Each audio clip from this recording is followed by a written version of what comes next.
This is J. Krishnamurti's third public discussion in Ojai, California, 1977. We're going to talk over together, as usual, together, about education this morning. But before we do that, I would like to make an introduction about the whole K Foundation and their schools.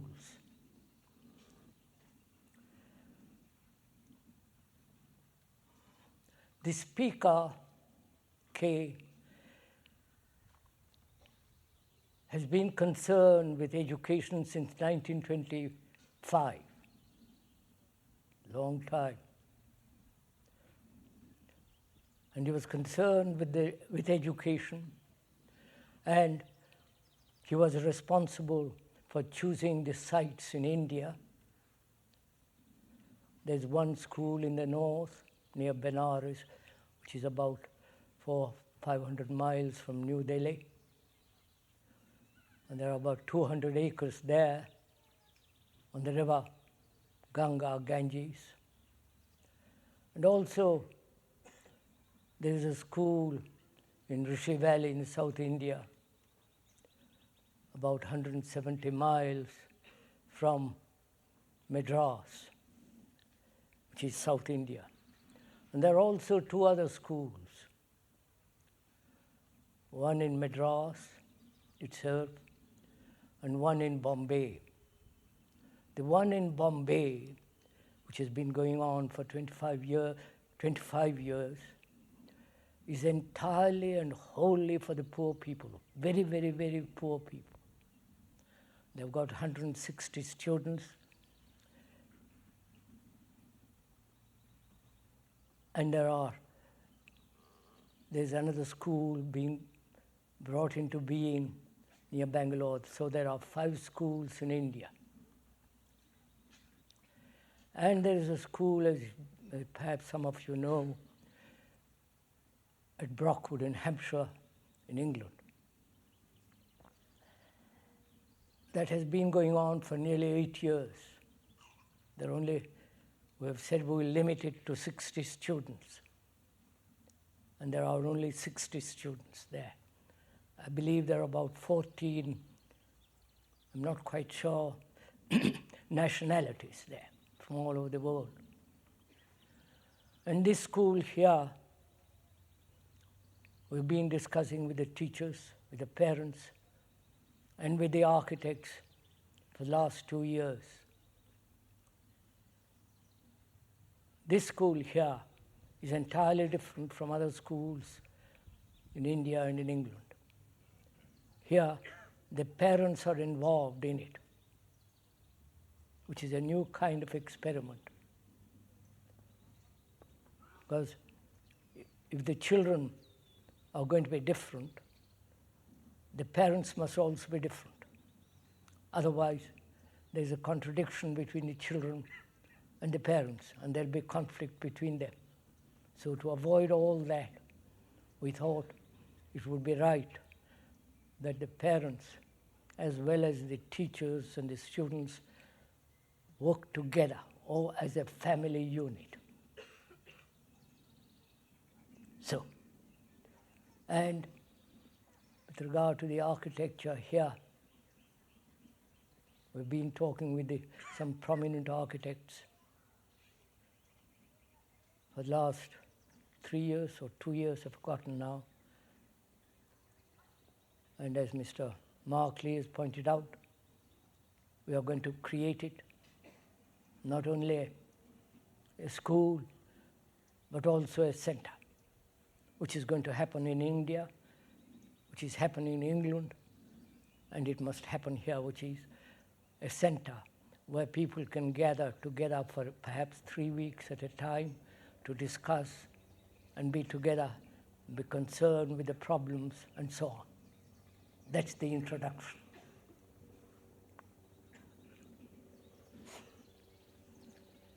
So please, The speaker is completely and totally involved in all the schools in India, in England, and here. These schools are not being created against his wishes. He is involved completely.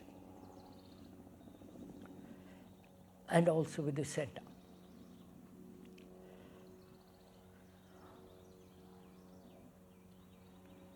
So having said that, let us talk over together the question of education.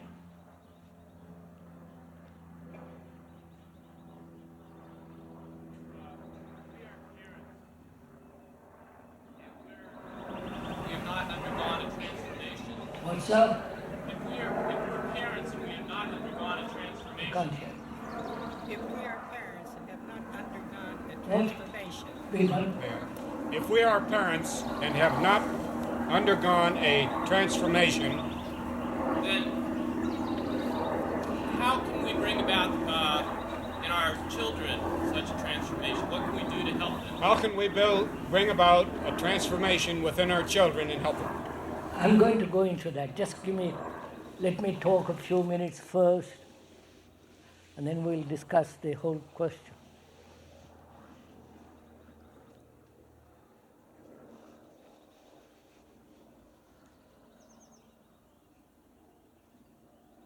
I do not know why we educate our children.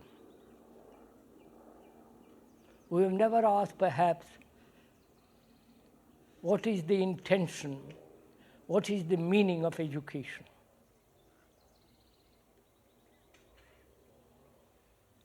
Is it to turn out so many engineers, technicians, academicians, professors, specialists medically and otherwise? And apparently, that is what is happening. The cultivation of memory about facts,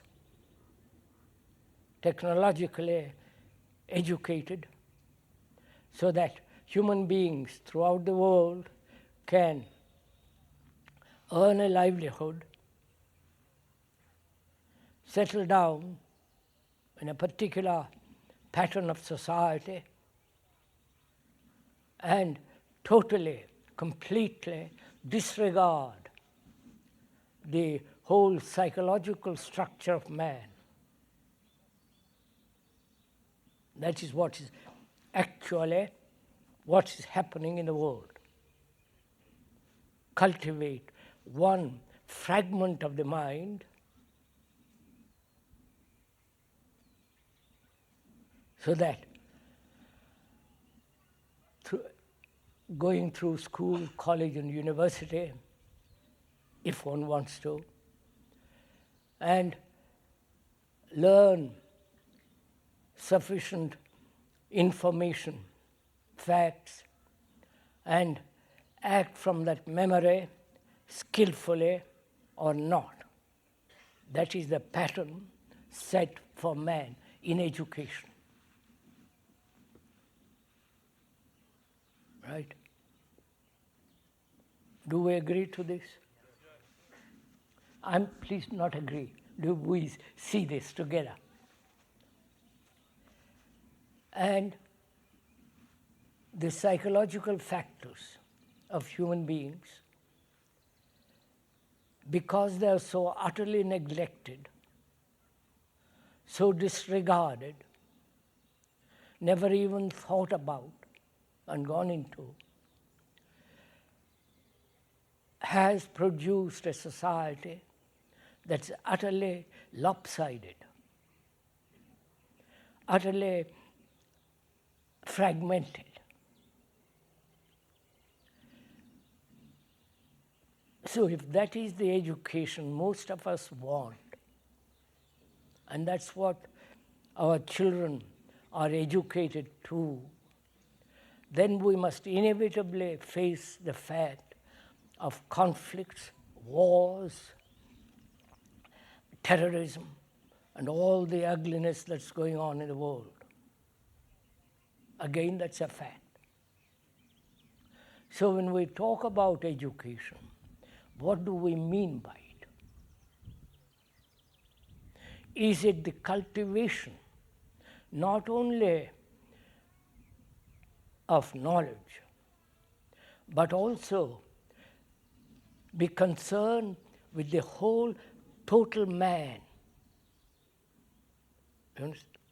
The whole of man, or the woman. Forgive me if I talk about man, and that is included woman.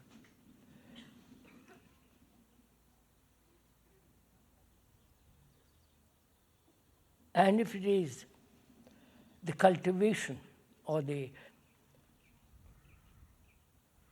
concern of education is not only the technical development of man with considerable information and knowledge,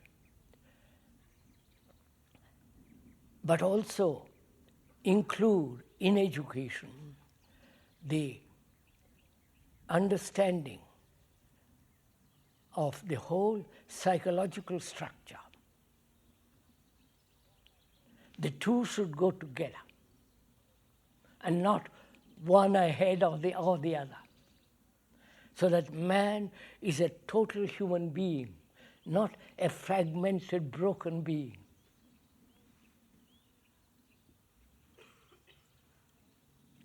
And also, apparently, through education, as it is now, as knowledge is encouraged, is cultivated, many scientists, including some of the famous ones who have been talking on television in England and perhaps here also, that man can only ascend through knowledge. Do you understand? Ascend. Like Bronowski and others are saying that man can climb, ascend, go forward only through the acquisition of knowledge.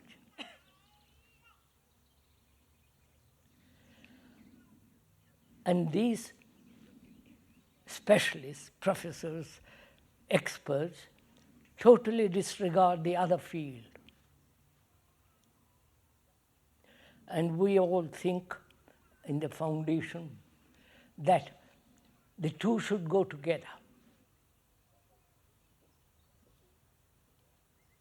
Not one ahead of the other. So that man, education is concerned with the total cultivation, development, the whole of man.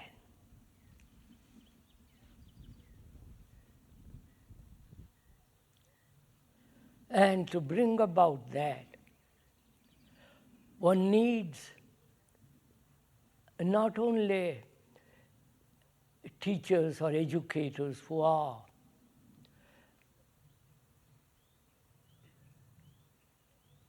know a great deal about history and all the rest of it, but also are concerned with the other. Therefore, one finds it terribly difficult to find such teachers. Do you understand? Who are really concerned with the total understanding of themselves and the children, their parents as a unit, who are concerned with the whole of man.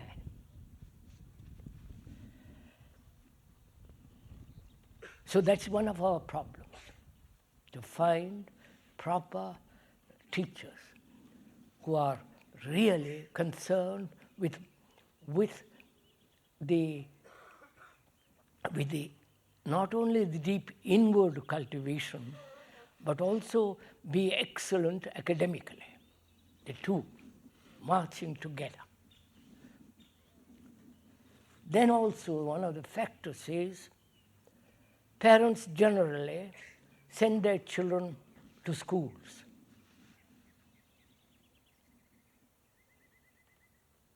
Day schools, state schools, free schools, private schools, residential schools, and so on. They are not responsible for them. They feel as long as they are very young, up to perhaps 5 or 6, they feel very responsible. After that, let them go, throw them to the wolves. This has happened in India, and we've talked a great deal about it in India. And the parents, because for economic reasons, and also of tremendous tradition of thousands of years, want to say, you know better than we do about education, educate them. Because we are much too occupied with our own lives.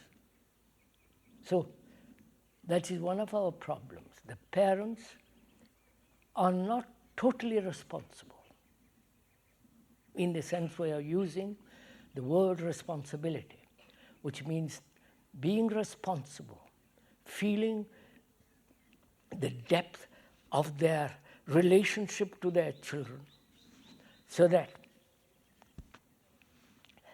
they themselves are be educating themselves as well as the children, so that there is no contradiction.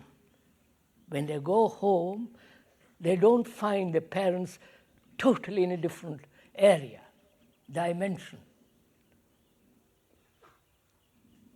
That's one of our difficulties. The other difficulty is financial. Nobody wants to do this kind of work. They would rather send their children to private, public schools because it's much safer. At least they think so, because they think they'll have a good job, all the rest of it. So these are the many complex problems in so-called, in real education. In the so-called education, it's comparatively easy. I do not know if you were listening last night on the television. The presidents of Yale University and California University. As you listen to them, they are not concerned at all with the psychological unfoldment of freedom of man. They're concerned with that and not with the other. So then we ask, what then is education? You understand? How is this to be brought about? What is the function of a teacher, the educator? What is his relationship to the student? And what is his relationship to the parent? You're following all this? I hope. Are we meeting each other?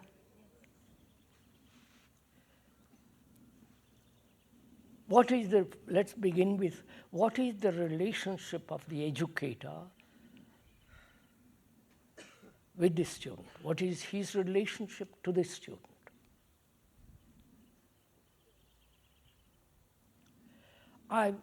The speaker, K, because when he goes to India, he spends practically a month in each place of these schools, talking with the students, with the teachers, and all the whole school together. So he knows, we've been talking endlessly for the last 52 years about education. And so I'm asking, you as parents, you as educators, what is the relationship of an educator, the teacher, to the student? is the relationship based on giving information from a status as a teacher. You understand? Status. He knows and the other fellow doesn't know, which is a fact. And so his relationship to the student is merely that of giving information, knowledge of a particular subject to the student. So he has really no relationship with the student. But when the educator steps down from his platform, from his status, and begins to establish a relationship with the student, in the sense that the teacher is concerned not only with the technological knowledge, but with the whole psychological structure, but also what kind of food he eats, what kind of clothes he wears, how he behaves, how he talks, how he eats, how he walks. Do you understand? All this is part of the relationship between the teacher and the student.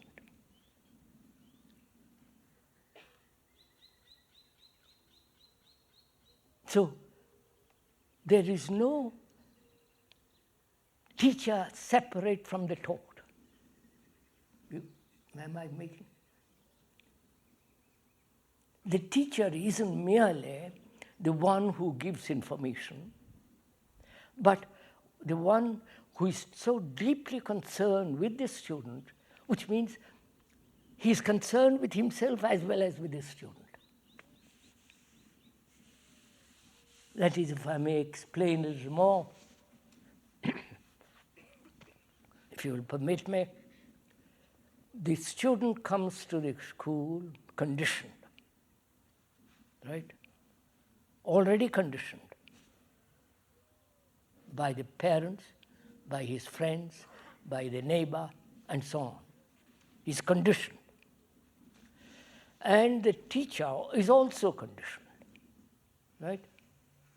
Both the educator and the one to be educated are both conditioned, right? So, the responsibility of a good teacher is to explain to the student that we're both conditioned, right? If he can explain it in different ways, which is comparatively easy.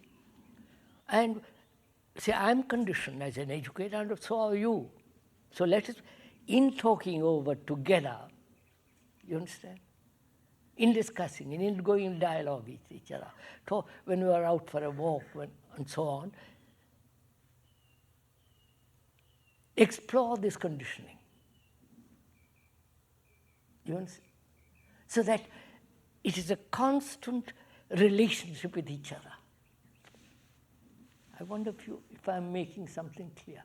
We are trying this place in Brockwood in India, where one of the new principals is coming to be, with whom we've been talking a great deal. We're trying this so that there is no division psychologically between the teacher and the student,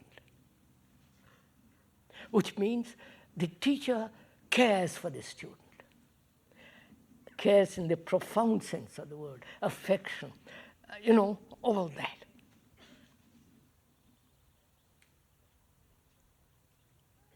Am I making this clear somewhat?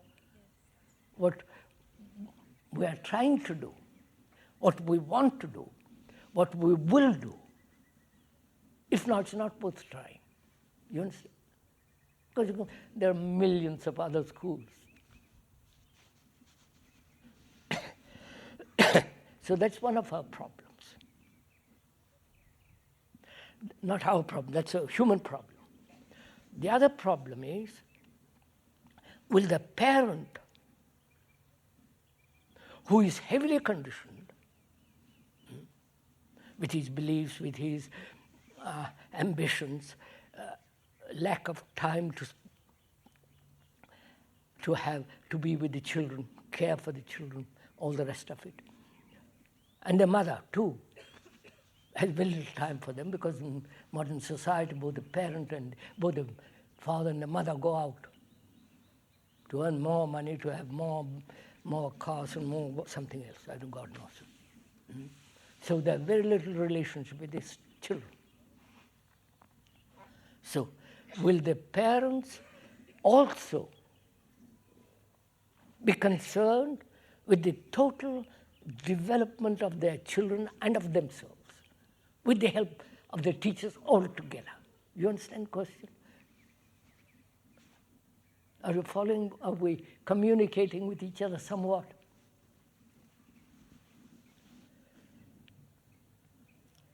So, and the other problem is,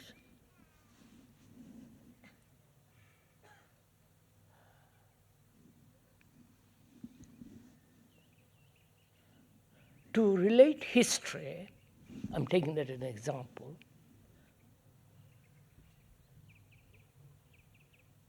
as a factual movement, to relate it so that the child or the student understands the meaning, the full meaning of history. You understand? If I'm a teacher of history, God forbid, so I'm not a teacher of history. If I'm a teacher of history, how am I to teach him the full meaning of history? You understand? The full significance of history. Not the kings and the wars and the dates of wars, what general histories are. But I want him to understand the story of man, which is history, right? I wonder if you're meeting each other. The story of man. I want to tell him about that. Not only the factual kings and queens and the presidents and the wars and all the rest of it, but also I want him to see the extraordinary story of man who has grown, you follow? All that. How am I to teach him that?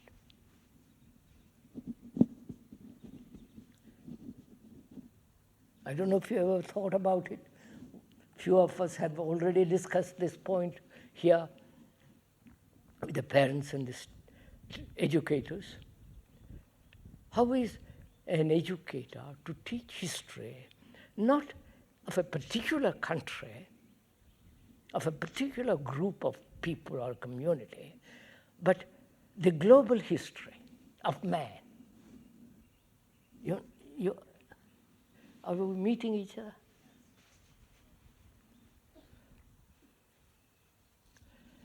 If I was that teacher, educator, I would proceed this way. Sorry. Because that student is the embodiment of total humanity, right? You understand this? I wonder if you want. We said in the talks here, the world is you and you are the world, right? That's a absolute truth to me. It may not be to you, but it is a complete, irrevocable, inviolable fact. And so is that student. He's the world, and the world is him. Because he is going to suffer, go through all the mill and the travail of human beings, right throughout the world. So in him is the history of man. You understand what I'm saying? Oh, come on, sir. Huh? Do we understand this? Yes. Good. I'm so glad some of you. Yes. So, I would say now, together we're going to learn the story of man, which is you. I would spend a great deal of time about that. How to read the history of man, which is you. The book, the content of that book, which is you.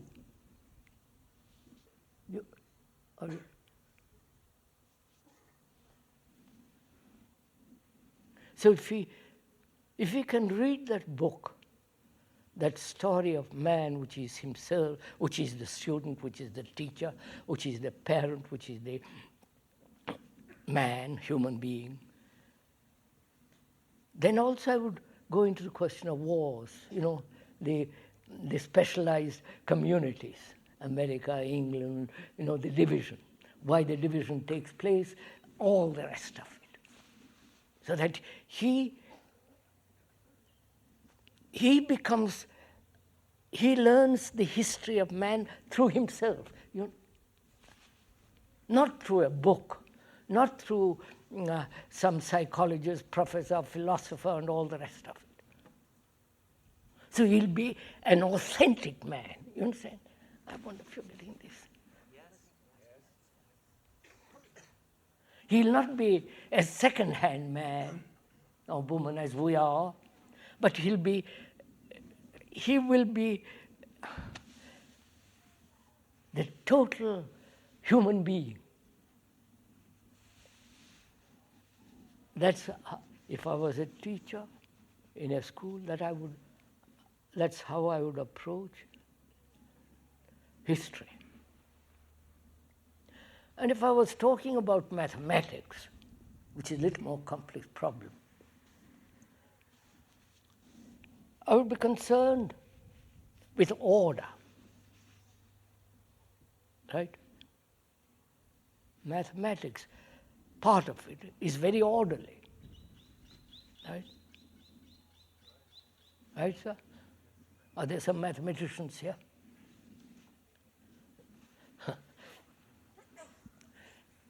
It's very orderly.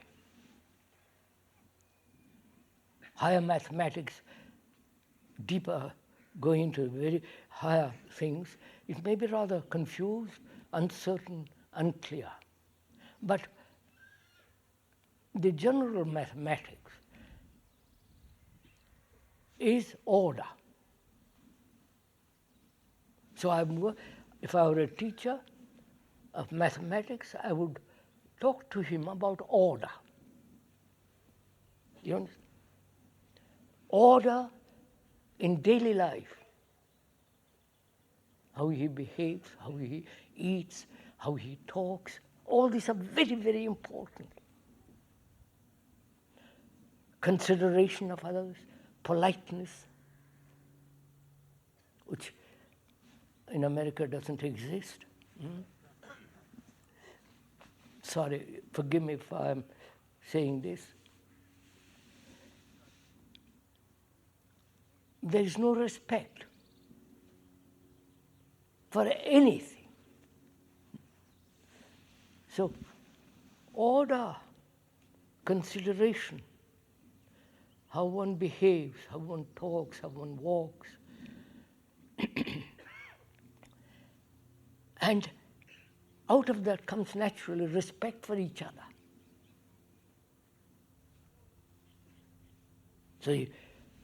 So order in his room.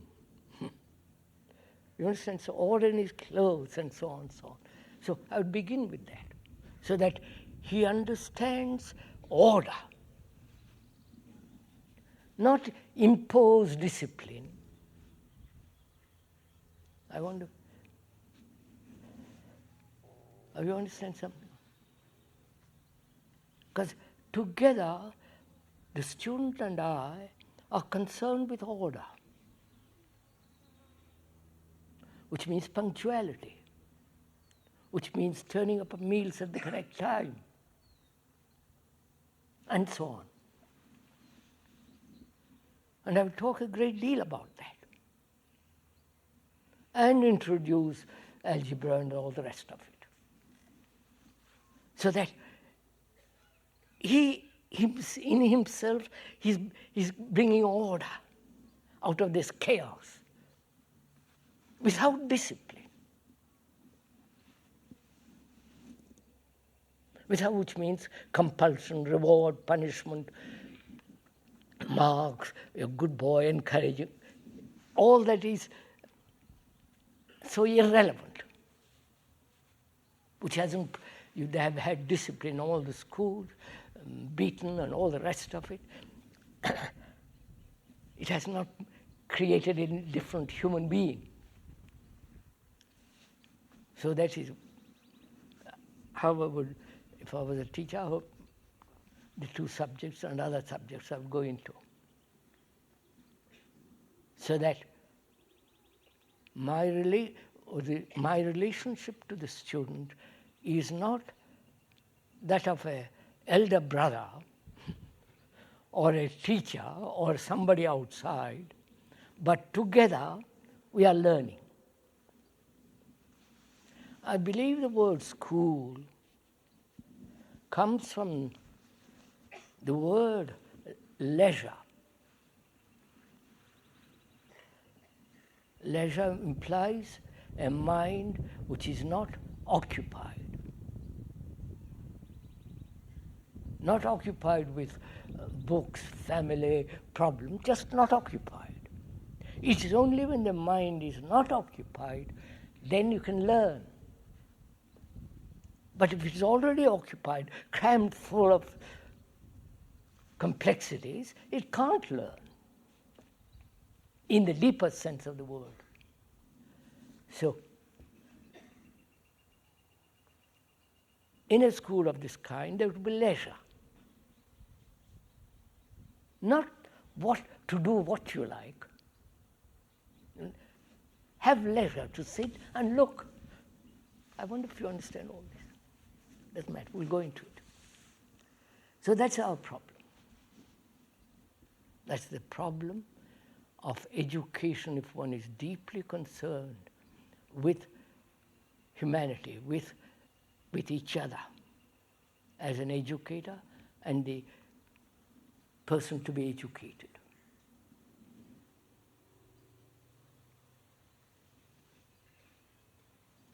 Now, is that I've talked enough, so perhaps you go. Yes, sir.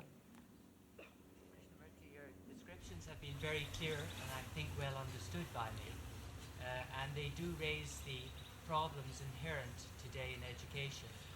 However, I wonder if you could answer me, how is it that when two entities come together, the educator and the student, both who are conditioned, how can they generate education? Generate? Yes, create an education in that circumstance when both individuals are conditioned. Wait a minute. You are the student, I am the educator. You understand the question? Yeah. Have I to repeat that question? No. Have you heard that question? No. Repeat it. Some people might not have heard it. The questioner asks, how is it possible for the educator and the one to be educated,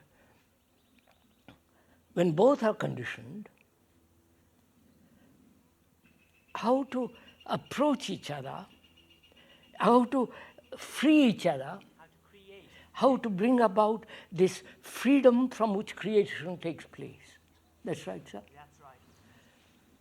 You have heard the question now? We are saying, you are the student, if I may, and I am the teacher. We both are conditioned. You in your way and I am in my way. But deeply held in a trap.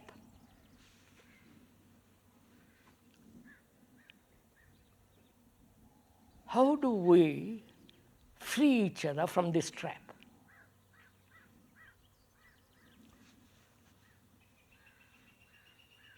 If I remain as an educator on the platform, blackboard behind me, then I have authority. But if I step down from that metaphysical platform and I step down together, we say, I'm conditioned, you are conditioned, right?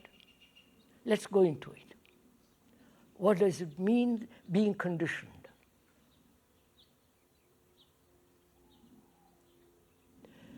Being conditioned implies religiously, psychologically, right? So, as long as you belong to something, attached to something, you are bound to be conditioned to a belief, to a person, to some kind of physical, so on. You are bound to be conditioned. So I talk it over with you. Not as a man who says, I'm free and I'll tell you, but together we are both conditioned. Right, sir? But can the blind lead the blind? No, you have missed my point. In talking with you, I am realizing I am conditioned. You're saying you're blind, yes. No, I'm not blind. When I'm talking over with you, I'm exposing myself to you. Yes. And you are exposing yourself to me. We're both deploring our state. We're both seeing our conditioning. Seeing our condition, correct, which is condition. So, in talking it over together, we are freeing ourselves from it. I don't see that point, sir. How in admitting to you that I am conditioned, and you in admitting to me that you are conditioned. No, I'll show you. No, And in both I'll show you. you're still conditioned. I'll show you, sir.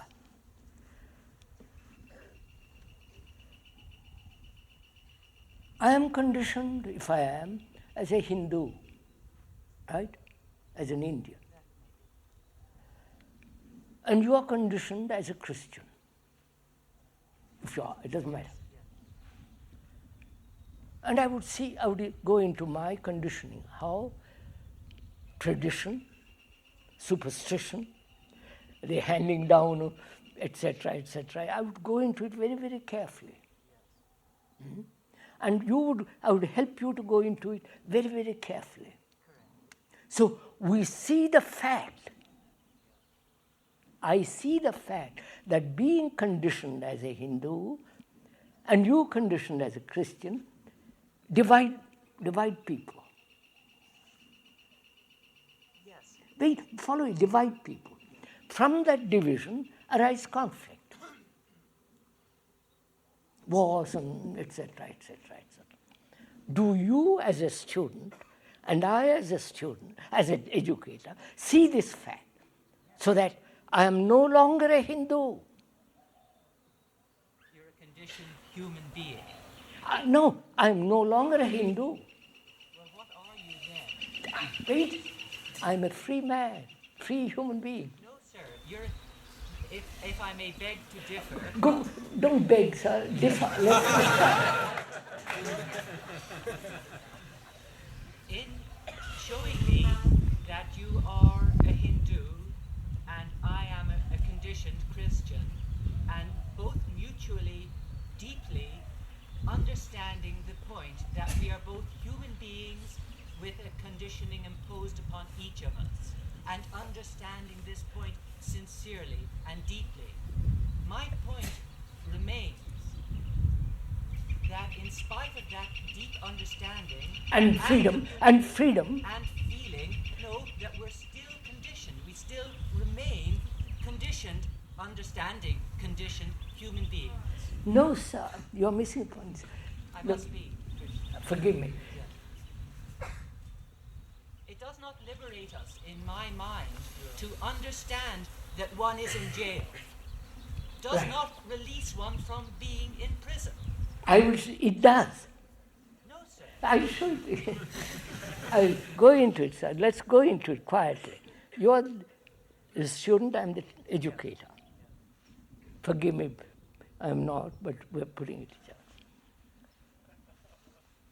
I would point out what the meaning of division, what it does in the world, historically, physically, in relationship, and so on. Conflict. Right? If you wish. Not if I wish. Is conflict the relevant point that we're discussing? Yeah, conflict. Because I thought conditioning was the relevant point. No. If I am conditioned to the belief that all Christians are devils, and only the certain type of Hindu, the Brahmins, are the holy people, what happens? We have no relationship. Yes, but if I was conditioned to understand that Hindus were beautiful people, No, you're not. and you were conditioned to understand that You may be, Christians were beautiful people, you may be conditioned as a beautiful people, but I'm conditioned to treat you as the devil. irrespective, in my mind, we're still conditioned, sir.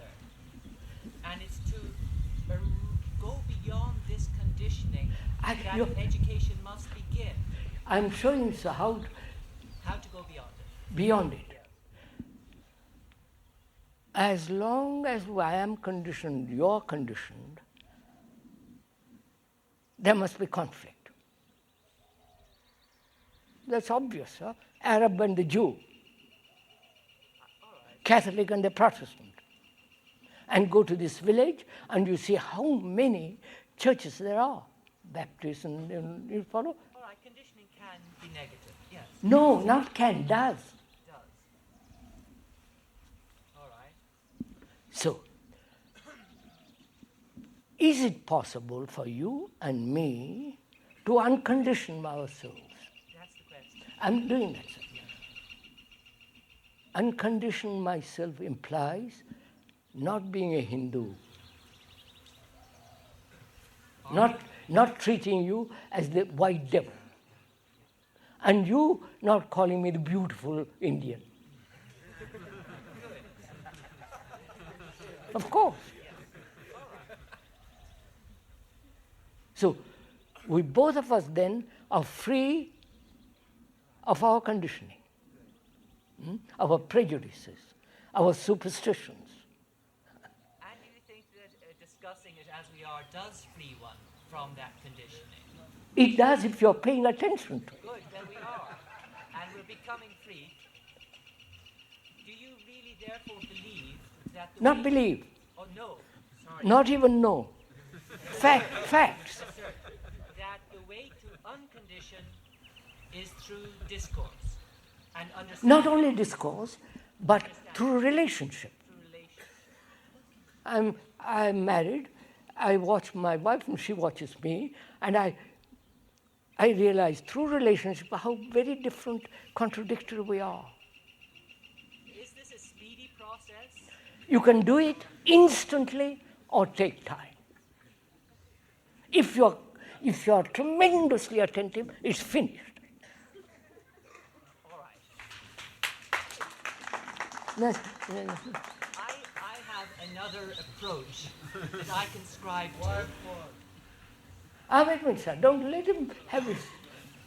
And that would be that the only way to uncondition an individual or a group of individuals is to introduce an element that has no conditioned aspect, that is unconditioned, a pure state which has no conditioning. How do you know the pure state? How do you give a person a good sense of transcendence? That's a theory. No. If we assume that there is in creation a conditioned state, do we at least intellectually agree that there is somewhere an unconditioned No, state? no, sir. No, that is, it's like saying the Hindus have said this and the Christians have said this umpteen years and centuries, that there is God, Yeah. who is the unconditioned. Oh, yes, all right. Huh? I don't accept all the gods and the unconditioned state.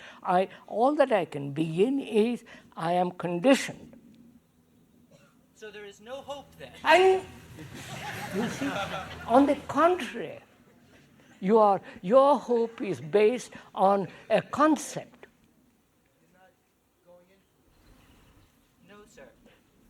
If we do not agree that there is an unconditioned state, Why do you want, you see, sir, that's our whole problem is you are already conditioned to that there is an unconditioned state. That's your conditioning. whether I am or not is irrelevant. No, the only relevant fact is human beings through centuries, through experience, etc., are conditioned. I believe that there is an unconditioned state. That may be my conditioning. It is. Fine. Now break it. All right. I want to ask the sincere question, and I don't mean to monopolize the floor. Please. Do it. If there is, irrespective of my belief or not, if there is no unconditioned state, then there can be no education. Wait, sir. Wait. It is for you and me to uncondition ourselves to find that state. Oh, we can uncondition ourselves. So there is an And unconditioned state. you see, you are still sticking to your conditioning. How can you find We what will. is not there? You said now. How do you know, sir? Please, sir, do see it logically. I try, sir. Please, sir.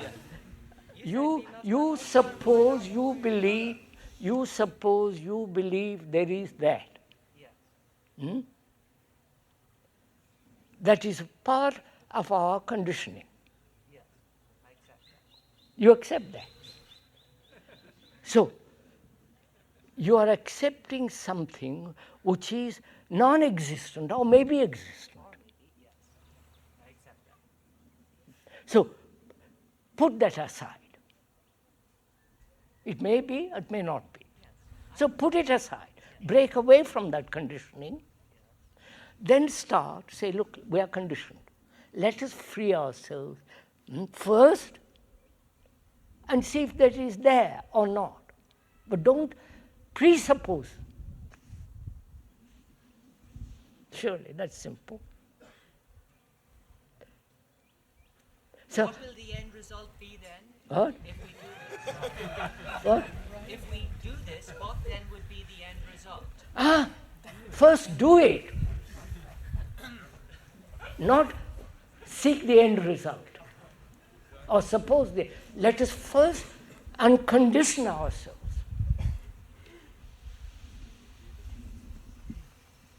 Therefore, there is an unconditioned state. I feel unconditioned now. Therefore, there is an unconditioned state. This is what I must arrive at in order for education to begin, my education. You're already, forgive me for saying so, you have not broken away from your conditioning. No, I must, but at least intellectually. No, intellectually just playing words, throwing words at each other. Intellectually, you can say, it's beautiful beyond that mountain. May I ask then, has anybody achieved this unconditioned state other than intellectually in the audience? Well, the fact that they're listening, You want a 90-day guarantee, you'll never get it, sir. accepting what he has to say. So you're asking a question. Wait a minute, sir. Wait a minute. Suppose the speaker says, he has. What is your position? My position is I also also want to achieve that. Suppose the speaker says he has unconditioned himself. Yes. What value has it to you? That is an example. Which means imitation. Which means you have an example which you are going to follow. No, sir, a goal that I may... Which means a direction. All right. Where there is direction, there must be conditioning.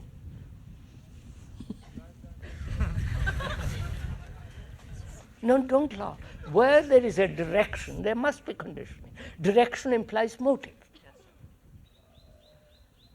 Where there is a motive, you're already veering off. You're already... The only unconditioned state, which I agree, is directionless, is omnipresent. You see, you're still caught in your old condition. You're... What's that? Why does motive imply conditioning? No, I said motive implies direction. And where there is direction, it is conditioned. Could we go back to that example of the mountain being over there? That was Look, begun? I sit here and imagine what the other side of the mountain is, right? It's marvelous, beautiful, it must be, it is so hot here, over there it must be cooler. But I never get up from here, walk, climb, and find out. Well, I have. I know, which means you are free from the idea, the concept, the conclusion, the belief that there is an unconditioned state. And you're only free of that concept when you realize it. No, it's not a concept, it is a fact. All right, you're only free of the knowledge of the fact. When you arrive at that state, you are unconditioned. No. When you uncondition yourself, you know the fact, not a belief, not an idea. The Fact. reality of it. Yeah. That I know. Then there's nothing more to be argued. Yes, no, there is, because I, as a teacher, and others as students, I must allow them to come to this unconditioned state also in order for their education to begin. Which is, I would talk to them, as I said, about conditioning. Would you then hold it up to them as an ideal? No, sir. I would That's have what to.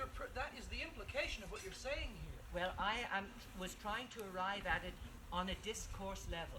It cannot be arrived at on that basis. It has to be experienced as an irrefutable reality. Why does it ever have to be even considered? The facts of conditioning demand action. Yes, correct. Why does the word unconditioned state ever have to come into being? It doesn't. Fine, If then one let's has, not. if the teacher has the skill to lead the conditioned student to the unconditioned state without leading, You see. consider the possibility of being a co-learner. Don't the facts demand the action? Why does there need to be a leader when the facts demand the action? Sir, the river flows into the ocean. And in an ocean it realizes an unconditioned state, away from its boundaries.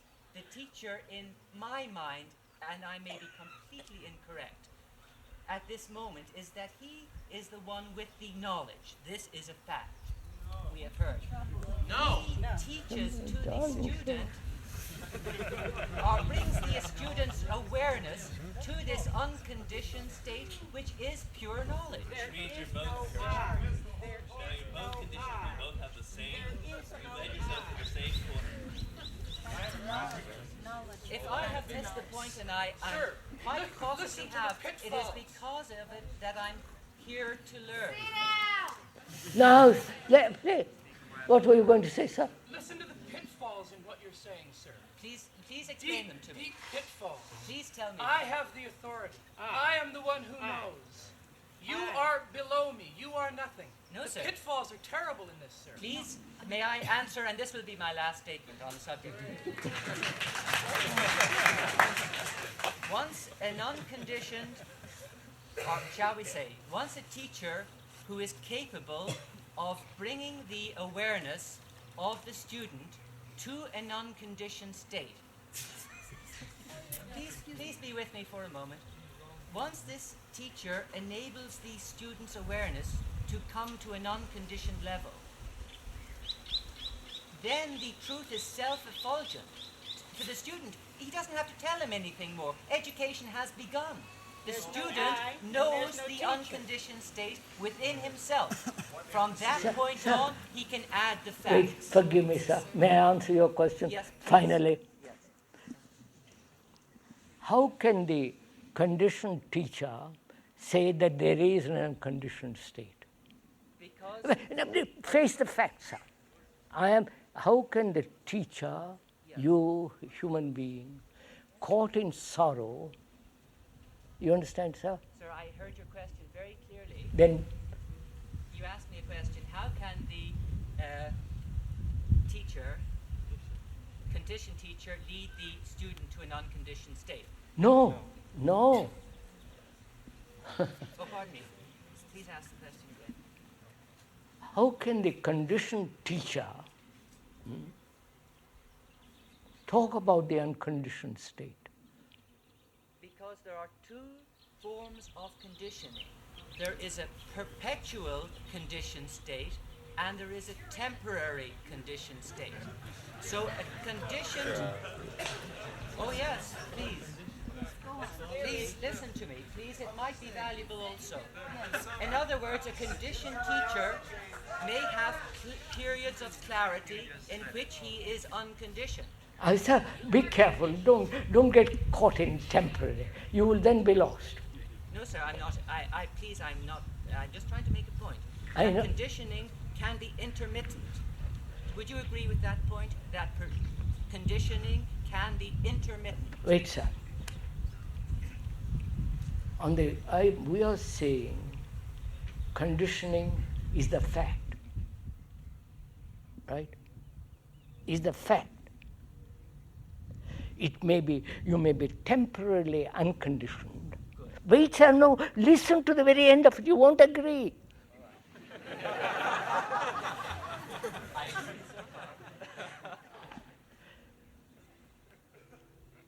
One is conditioned. One may be temporarily, for a brief second, unconditioned. Wait. That state of brief, temporary, which means what? A state in which time exists. For a brief moment, time is not. Wait, sir. Don't, you are not, look, sir, I'm conditioned. And for a moment, I feel free. What is implied in that moment when I say I'm free? Can you ever say, I am free? No, go into it, sir. You're not. Can one ever say I'm free? Or put it around the other way, can one ever say I am happy? The moment you have said it, it's gone. Yes, you can only say I have been. And please listen to what I'm saying, sir. The moment I acknowledge I am free, I am not free. I agree. So the temporary freedom is no freedom at all. For that moment it was a reality. It is no freedom. Freedom means being out of the prison. Yes, but it is the only way out. Temporary at first, Sorry. to become then permanent. No. No. This is a very good point that's been made. There's a video there this afternoon on the art of listening. There is no temporary happiness. There is no temporary enlightenment. There is no temporary glory, or whatever it is. Either it is complete or not. It's never fragmentary. How does it go from the non to the real? First, face the fact. I don't know if there is real. All that I know is that we live in a monstrous world, right? All that I know is that I am conditioned by this world. I am that world. That's all I know. And I start from that.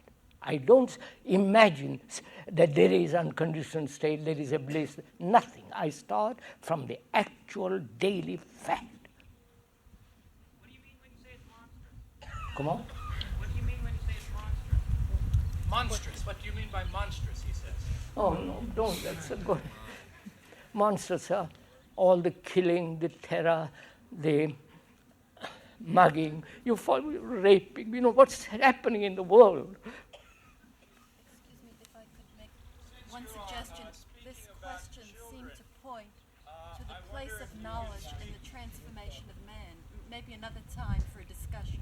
It's after 12. Are you saying, the lady asks, are you making a point which is knowledge is important in freedom? My point is that freedom is knowledge. You are making. Is knowledge, If- but that it can be gained temporarily, and then on the basis of a temporary intermittent experience can become permanent. But one has to start somewhere. What a and what a dangerous argument you're going into, sir. Really don't, because you'll be caught out. All right, I won't go into it because I don't want you to focus Yes. on the other people. It's after 12, 10 after 12. What, sir? The original question that somebody brought up is, what do we as parents do with children, our children? How do we deal with, as you were explaining, between the educator and the student, deal with them the same way and say, both. How do you deal with the children who are not here? Our own children. Your own children, all right, sir. How do we deal with our own children?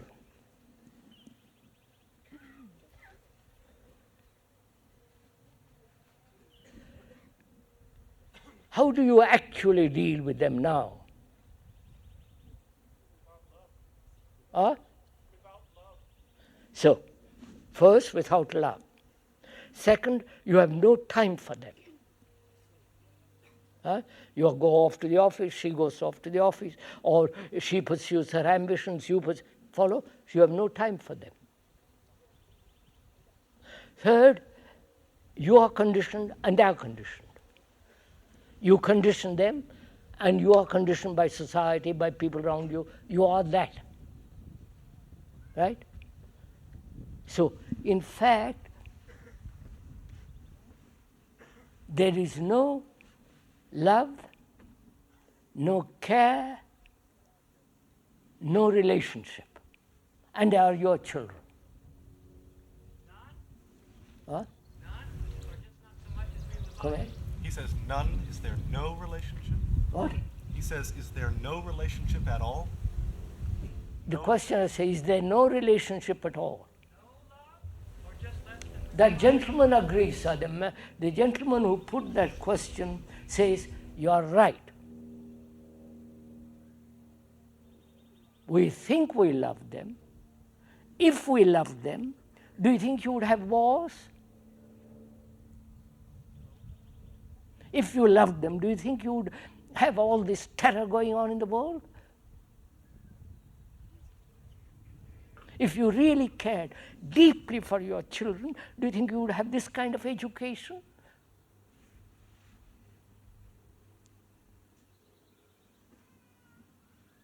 Your children are running away from you. They're escaping. They're forming their own little communes. You know what's happening in this country? Divorce. Each person occupied with his own sensations, problems. So, you know. So how will you deal with such people? So that's what we are saying. The father, the mother are conditioned, for God's sake, change, transform yourself. Then there's some hope for the world. But merely live in kind of abstraction.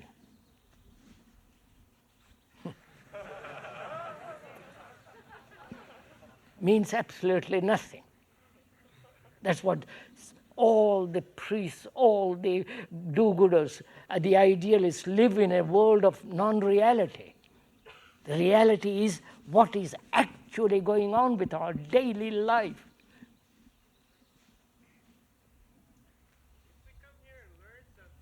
If I had a child, I would say, I'm going to follow Sir,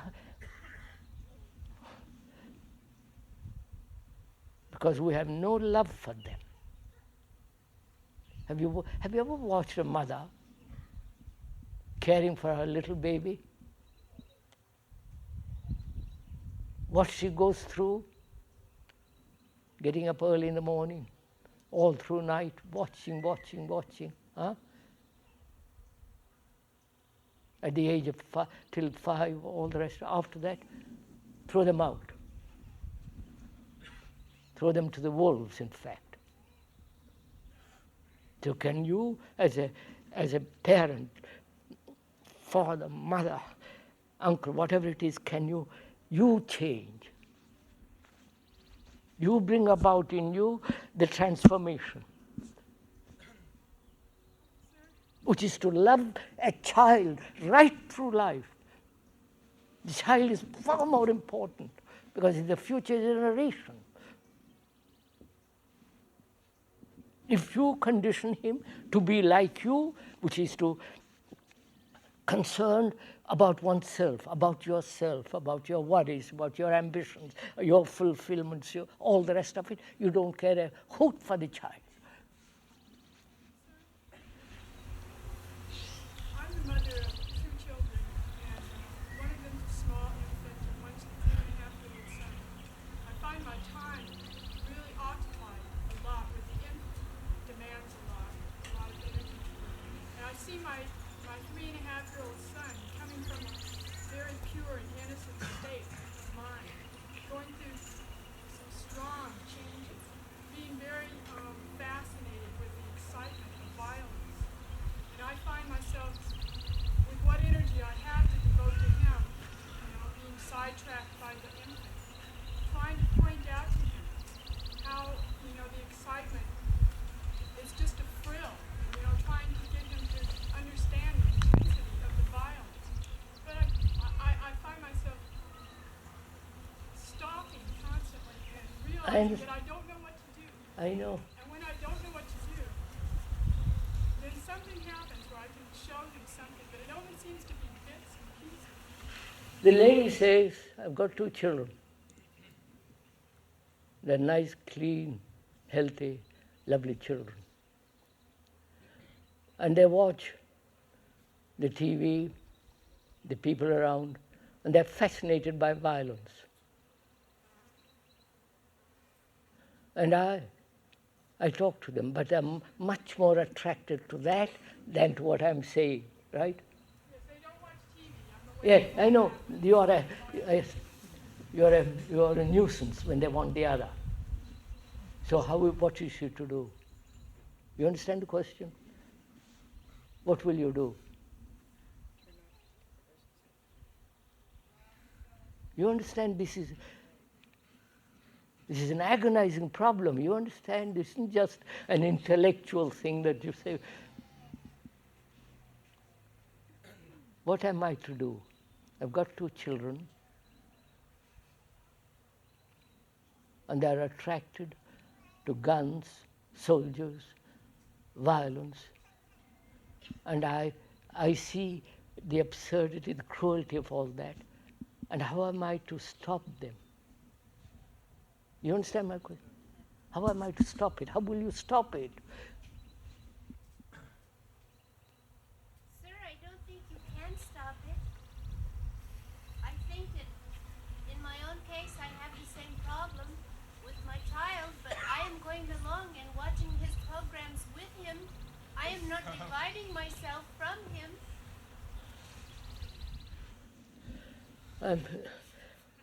You're not answering the question.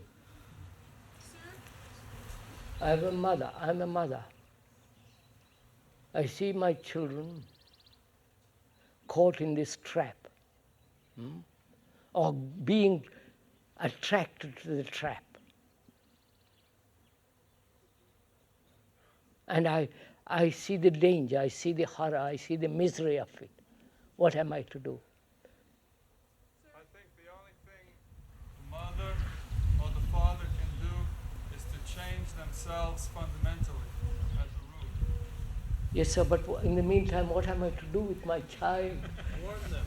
I find myself through relationship with those around me, with my child, that living exposure comes out of my own violence, right? I see it. As I understand it, really I understand all that. as I really understand it, it no longer exists. That particular faction of the violence. But there's still enough violence within. Yes, madam, we've understood the question. The parents may be free from violence, but my children are attracted to violence. What am I to do?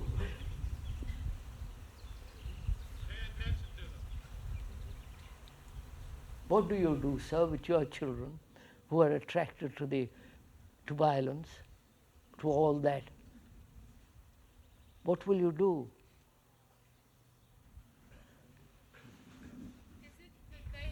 See what happens, sir. Look at it. Look at it. I can't keep them away from other children, can I? I can't take them away and say, go away, go into a forest and live with my children. That's impossible. I can't argue with them. I can't point out the dangers to them, because that's much more attractive than the other. You understand?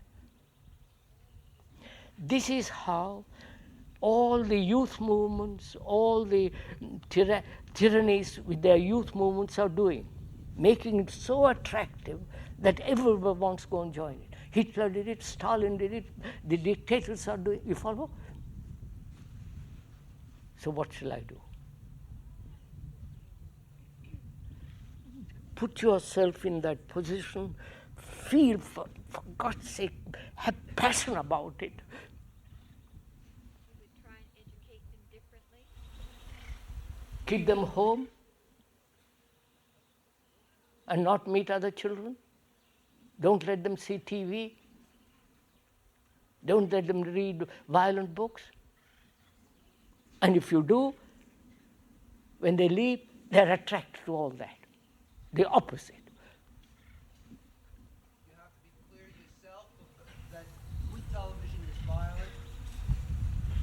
The reason a child is attracted, say at age 3, to television or anything violent is because he already has an image that he cannot have the mother's attention, the father's attention. That's what he needs it. I'm coming to that, madam. Look at it, sir. He's attracted to it, attracted to all that. And he won't listen to my talk. He kind of avoids me. Right? Don't you know all this as parents? No? Yes. So what am I to do? What is wrong that they should be attracted to that? Answer my question. Why should they be attracted to that and not to something much more, beautiful, whatever it is? What? Because we are attracted to it. Yes, sir. I understand. But the ladies, please, sir. Children will not look at television. Then the child in the meantime grows up. We could expose them to other things like You expose them. We have done all this. Expose them to most beautiful music, pictures, good talk, literature. But they prefer that. They're attracted to the violence because they feel separation, a lack of relationship with the parents. There is. So, are you a parent? No. Put yourself in the position of a parent. Just love. Feel the misery of a mother who feels this thing. Don't be intellectually answer this. Why are my children so drawn, so attractive? I'm going inside. So, what am I to do? I don't feel violent. I've worked myself out of it. I don't feel I want to kill somebody. I don't want to throw bombs at somebody. I don't want to create a physical revolution because I don't believe in physical revolution. But my two children are attracted to all that. What am I to do? What is wrong with society that allows this to happen? You don't face all this.